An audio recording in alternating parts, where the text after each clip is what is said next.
ጤና ይስጥልን እንዴት ናችሁ የተወደዳችሁ የኢትዮ አርሰናል ቻናል ቤተሰቦች በድጋሚ ተገናኝተናል። በርከት ያሉ ጉዳዮችን ልንነግራችሁ እንደተለመደው በአዳዲስ መረጃዎች በድጋሚ ተገናኝተናል። የተለያዩ ሐሳቦችን እያነሳን እየነገርናችሁ እንቆያለን። አርሰናልን የሚመለከቱ ዜናዎችን ብቻ ይዘናል። የምናነሳቸው ጉዳዮች አሉ፣ እነሱን እናስተዋውቃችኋለን። ቻናላችንን ሰብስክራይብ እንድታደርጉ ይህንን ቪዲዮ ላይ ካደረጋችሁ እንድትጀምሩ ላስታውሳችሁ። በቀዳሚነት የምንመለከታቸው ጉዳዮች መካከል ከአርሰናል የውድድር ዘመን ጋር በተያያዘ ብዙ ጉዳዮች ባለፉት ቀናት ባለፉት ሳምንታት ስናነሳሳ ሰነባብተናል። አሁንም የሚነሱ ጉዳዮች አሉ። የማክስ ዳውማን ጉዳይ በስፋት እየተነሳ ይገኛል። ማክስ ዳውማንን በተመለከተ አዲስ ውል አስሯል ከአርሰናል ጋር በተያያዘ። የዚህ ውል አይነት ምንድነው፣ ምን ማለት ነው የሚለውን እንነግራችኋለን። ስኮላርሺፕ ተርም ይባላል። በዚህ የውል ጉዳይ ላይ ደግሞ የሚነሱ ሌሎች ነጥቦች አሉ። ቼልሲ፣ ባርሰሎና፣ ሪያል ማድሪድ ሲሞክሩ ነበረ ተጫዋቹን ለማግኘት። የተጫዋቹ ቤተሰቦች ደግሞ በዚህ ጉዳይ ላይ የሰጡት አስተያየት አለ። በተለይ ምን አነሱ የሚለውን እንነግራችኋለን። ስለ አርሰናል ቡድን ከምናነሳቸው ጉዳዮች መካከል ዋንጫ ለማሸነፍ አንዳንድ ጊዜ አንዳንድ ቡድኖች ለምሳሌ እነ ማንቸስተር ሲቲ፣ ሊቨርፑል በቅርብ ጊዜ ያደረጓቸው ነገሮች መካከል ምንድነው የተለየ ነገር፣ ዲፌንሲቭሊ በማጥቃት ረገድ ምን የተለዩ ነገሮች ነበሩና አርሰናል በዚህ ውድድር ዘመን እነዚህን ነገሮች ለማሟላት ምን አድርጓል የሚለውን ጉዳይ እያነሳን እንቆያለን። ከማክስ ዳውማን ጋር በተያያዘ እሱ መፈረሙን ብቻ አይደለም፣ አንዳንድ በቅርብ ጊዜያት ላይ ስለለቀቁ ተጫዋቾችም የምንነግራችሁ ነገር ይኖራል። ከጋብሪኤል ሱስ ጋር በተያያዘ የሚነሳ ዝርዝር ሐሳብ አለ። ሌሎችንም ጉዳዮች የነገርናችሁ እንቆያለን። በቻላችሁት በያላችሁበት አብራችሁን ቆዩ። አብሮነታችሁ አይለየን። አበረታቱን። የአርሰናል ቻናል ነው። የአርሰናልን ጉዳዮች ብቻ እናነሳለን፣ የአርሰናል ጉዳዮችን ብቻ እንነግራችኋለንና እናንተም ተሳትፏችሁን እንፈልጋለን። ሐሳባችሁን ጻፉልን። ምን ሽፋን እንድንሰጥላችሁ ትፈልጋላችሁ? ትኩረት የምናደርግባቸው የምትፈልጓቸው ጉዳዮች ካሉ ለእናንተ የሚሆን ቻናል ነውና እናንተ በምትፈልጉት መንገድ ይቃኛል። ሐሳቦቻችሁን ጻፉልን። ከዛ ውጪ በምናነሳቸው ጉዳዮች ላይም የእናንተን ተሳትፎ የእናንተን ሐሳብ እንፈልጋለን። ኮሜንቶቻችሁን እንጠብቃለን። በቀጥታ ወደ ጉዳዮቻችን እንለፍ። ከምናነሳቸው ጉዳዮች መካከል በትልቅ ዜና የማክስ ዳውማን ጉዳይን አነሳለሁ። ከማክስ ዳውማን ጋር በተያያዘ እየተነሱ ያሉ ዝርዝር ነጥቦች አሉ። ማክስ ዳውማን በፕሮፌሽናል ደረጃ መፈረም አይችልም። አንድ ታዳጊ ተጫዋች ነውና እንደ አንድ ታዳጊ ተጫዋች ግን ሌሎች የስኩል ቦይ ተርሞች አሉ፣ የስኮላርሺፕ ተርሞች አሉ። እንደ አንድ ታዳጊ እንደ አንድ ተማሪ የሚነሱ የሚጠበቁበት ጉዳዮች አሉና ከማክስ ዳውማን ጋር በተያያዘ ከአርሰናል ጋር ቤተሰቡም ከአርሰናል ጋር ስምነት ላይ ደርሷል። የተስማሙት ደግሞ የዚህ የስኮላርሺፕ ተርም የሚባል ነው። እስከ 17 ዓመቱ ድረስ በዚህ ተርም ውስጥ ይቆያል። ከዛ በኋላ 17 ዓመት ሲሆነው የፕሮፌሽናል ኮንትራት ይፈርማል። የፕሮፌሽናል ኮንትራት ሲፈርም ደግሞ ረጅም ጊዜ የሚፈርም አይደለም። ከዛ በኋላ 18 ዓመት ሲሞላው ወይም ደግሞ ከዛ በኋላ ለምሳሌ በሉዊስ ስኬሊ በኤታን ንዋኔሪ እንደሆነው ማለት ነው 17 ዓመታቸው ያለ የመጀመሪያ ፈርስት ኮንትራታቸውን ፈረሙ። ከዛ በኋላ ግን 18 ዓመት ከሞላቸው በኋላ ከ5 ዓመትም 4 ዓመትም ውል መፈረም ይችላሉና ያንን ያደረጉበት ነበረ። ከማክስ ዳውማን ጋር በተያያዘ ተመሳሳይ የሚነሱ ጉዳዮች አሉ። በፕሪሚየር ሊግ የሊድስ ጨዋታ ላይ ከተሳተፈ በኋላ በእድሜ ሁለተኛው ትንሹ ተጫዋች ነው። በሊጉ 15 ዓመት ከ235 ቀን በጨዋታ በማድረግ በሊጉ ላይ ከኤታን ንዋኔሪ በመቀጠል የሚጠቀስ ነው። ኤታን ንዋኔሪ ከብሬንትፎርድ ጋር ያደረገው የፕሪሚየር ሊጉ ሪከርድ እንደሆነ ይታወቃል። በቀጣይ ደግሞ በጣም ከፍ ባለ ደሞዝ ከፍ ባለ የሱፐርስታር ደረጃ የምንመለከተው አይነት ተጫዋች እንደሚሆን ማክስ ዳውማን ይጠበቃል። የዚህ የተርሙን ጉዳይ አነሳላችኋለሁ። አሁን ግን ዲሴምበር 31 ቀን ላይ 16 ዓመት ይሞላል ማክስ ዳውማን። ስለዚህ በሚቀጥሉት ዓመታት ደግሞ በአርሰናል 16 ዓመት ከሞላው በኋላ እስከ 17 ዓመት ልደት ባሉ ድረስ በአርሰናል የሚያቆየው ነው። 17 ዓመት ሲሞላው ደግሞ ውሉን ለመፈራረም አስቀድሞ እንደ ፕሪ ኮንትራት ማለት ይቻላል የስኮላርሺፕ ተርም ማለት ነው። ከማክስ ዳውማን ጋር በተያያዘ በጣም ኢንተረስቲንግ አይነት ወጣት ተጫዋች ነው። ትልልቅ ክለቦች የሚፈልጉት ወደ በኋላ ላይ ያነሳላችኋለሁ። ዳውማን በአርሰናል ታሪክ በእድሜ ትንሹ ሁለተኛው ከኤታን ንዋኔሪ ቀጥሎ በፕሪሚየር ሊግ ላይ የተጫወተ ተጫዋች ነው። በአርሰናል ታሪክ ብቻ አይደለም በፕሪሚየር ሊጉም ላይ የክብረ ወሰን የሱ ነው። በቅድመ ውድድር ዘመን ዝግጅት በሲንጋፖር የነበረው የመጀመሪያ ተሳትፎ ጀምሮ በፕሪሚየር ሊጉ በአጠቃላይ ለዋናው ቡድን ለአርሰናል ፈረስት ቲም ያደረጋቸው ጨዋታዎች አሉ።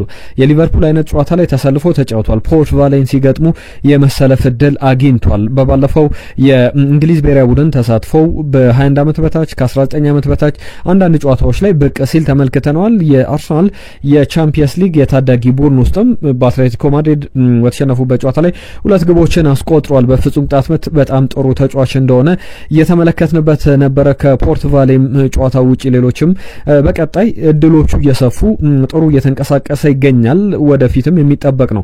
ሚኬል አርቴታ ስለ ተጫዋቹ የሚያነሳቸው ጉዳዮች መካከል እሱን ለተለየ ነገር እያዘጋጀ ነው እንገኛለን። አሁን ያለበት ሲቹዌሽን ያለበት ሁኔታ ሁሉ ለሱ የህይወት መንገዱ ሁሉ ነገሩ አዲስ ነው። አንዳንድ ነገሮችን መቀየር ይኖርብናል። የምንቀይረው ደግሞ በተለየ መንገድ ነው የሚል ሀሳቡን ያነሳል። ለምሳሌ የሱን ነገሮች ሁሉ ነገር የተቀየሩበት ወቅት ላይ እንደሆነ ሚኬል አርቴታ ይናገራል።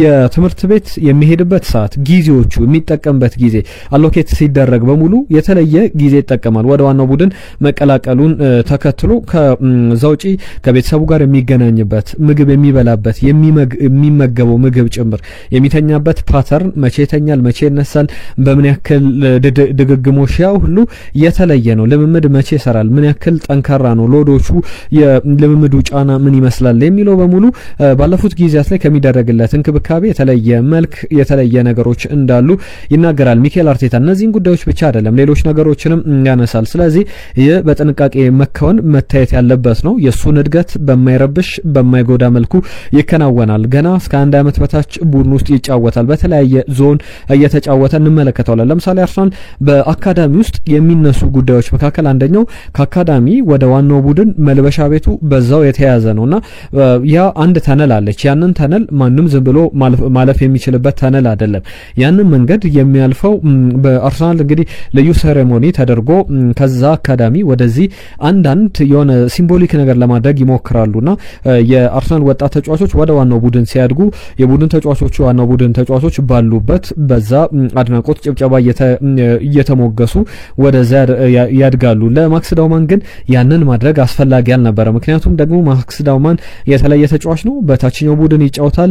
ለምሳሌ ከ19 ዓመት በታች ቡድን ሲጫወት ከእድሜ እርከኑ 3-4 ዓመት በላይ ከፍ ብሎ ነው የሚጫወተው። 15 ዓመቱ ላይ እንደመገኘቱ ከዛ የ21 ዓመት በታች ቡድን ውስጥ ይጫወታል፣ የዋናው ቡድን ውስጥ ይጫወታልና ይህንን ነገር እየደረማመሰ በቀጣይም ደግሞ በትልቅ ደረጃ የሚጠበቅ አይነት ተጫዋች ነው። ከማክስ ዳውማን ጋር በተያዘ ብዙ ክለቦች ፍላጎት አሳይተው ነበረ። ከነዚህ ክለቦች መካከል አንዳንዶቹን እጠቅስላችኋለሁ። ሪያል ማድሪድ ብዙ ፍላጎት እንዳለው እኛም በሰራናቸው ቪዲዮዎች ላይ እንዲሁ አንዳንዶች የሱ ፍላጎት አሰተኛ ነው፣ እንደዚህ አይነት ነገር በሪያል ማድሪድ ፍላጎት በኩል የለም ብላችሁ ነገሩን ለማጣጣል የሞከራችሁ አድማጮች ነበራችሁ። ነገር ግን የሪያል ማድሪድ ሙከራም እነዚህ አትሌቲክ ሌሎችም ብዙ መገናኛዎች አሁንም በደንብ እያረጋገጡት የሚገኝ ጉዳይ ነው። ሪያል ማድሪድ ብቻ አይደለም ቼልሲም ይፈልገው ነበረ። ከቼልሲ በተጨማሪ ባርሴሎናም ጭምር በላሜሲያ ድንቅ ከዋክብት ያሉት ባርሴሎናም ጭምር ተጫዋቹን ለማስፈረም ፍላጎት ጥረት ሲያደርጉ ነበር። አሁን ግን የማክስ ዳውማን ቆይታ በአርሰናል እንደሆነ እሱም የአርሰናልን ብቻ እንደሚፈልግ የተረጋገጠ ጉዳይ ሆኗል።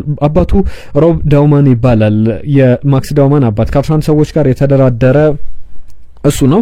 በድርድሩ ሂደት ካነሳቸው ጉዳዮች መካከል የኛ ክለብ ነው ይላል።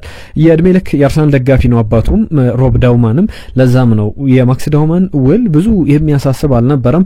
በአርሰናል በኩል ሌሎች ፍላጎቶች ቼልሲ በኮምፐንሴሽን ብቻ ማግኘት ይችሉ ነበር። የዝውውር ክፍያ ሳይከፍሉ አንድ ታዳጊ አንድ ክለብ ላሳደገበት ብቻ የሚከፈሉ በጣም ጥቂት የሚባሉ ገንዘቦች አሉ። ከሱ ታለንት አንጻር በጣም አነሰ የሚባሉ ነገር ግን ያንን አልሆነም። በአንድ ታዳጊ ተጫዋች ከማክስ ዳውማን ጋር አነጻጽሬ ላንሳላችሁ። ለምሳሌ ቺዶ ኦቢ ማርቲን ወደ ማንቸስተር ዩናይትድ ሲዘዋወር በቅርብ ጊዜያት ላይ ተመልክተናል። የአርሰናል ታዳጊ ቡድን ተጫዋች ነበረ። በ16 ዓመቱ በሳምንት 30,000 ፓውንድ እንዲከፈለው ጠይቆ ነበረ።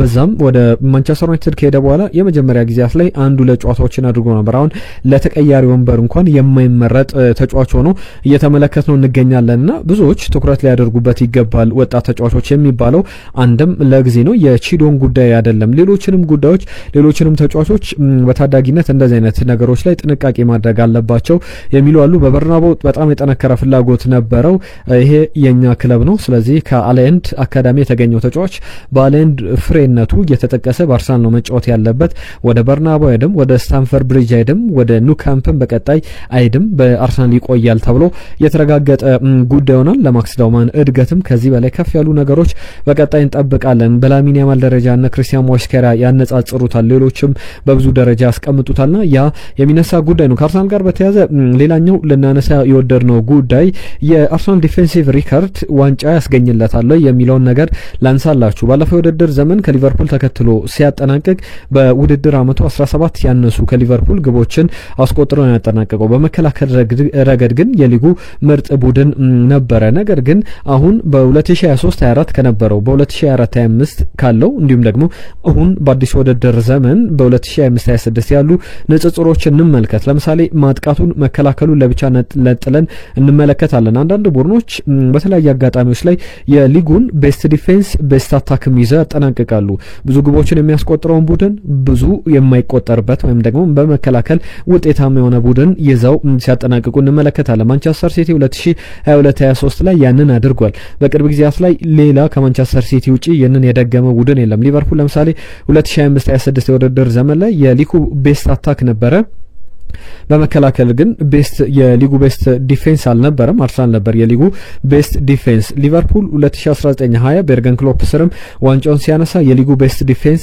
በመከላከል ረገድ የተዋቀረው ቡድን ነበር በማጥቃት ረገድ ግን የሊጉ ምርጥ ቡድን አልነበረም ቼልሲም በአንቶኒዮ ኮንቴ ስር 2016-17 ላይ ዋንጫውን ሲያሸንፍ የሊጉ ቤስት ዲፌንስ ቤስት አታክም አልነበረም ሁለቱንም አይሟላም አርሰናል ግን በቅርብ ጊዜያት ላይ ለምሳሌ 2023-24 የውድድር ዘመን ላይ በማጥቃት ረገድ በጣም የተዋጣለት ቡድን ነበረ 2.39 ወይም ደግሞ 2.4 ግቦችን በየጨዋታው ያስቆጠር ነበረ ከዛስ በኋላ በነበሩት አመታት 2024-25ም ሆነ 2025-26ም በማጥቃት ረገድ ዝቅ ያለ ነው ከ2023-24 አንጻር ነገር ግን በገና ውድድር አመቱ ገና ነው የስሞል ስኬል ሳምፕሎች ነው የተወሰዱት የ2025 38 ጨዋታዎችን የተገባደዱበት አይደለምና 1.8 ግቦችን በየጨዋታውን ያስቆጠለ በሬቲንጉ ቀጥሏል በ2025-26 በማጥቃት ረገድ ብዙ የግብ ሙከራዎችን በመሞከር ረገድ ከባለፈው አመት የተሻለ ነው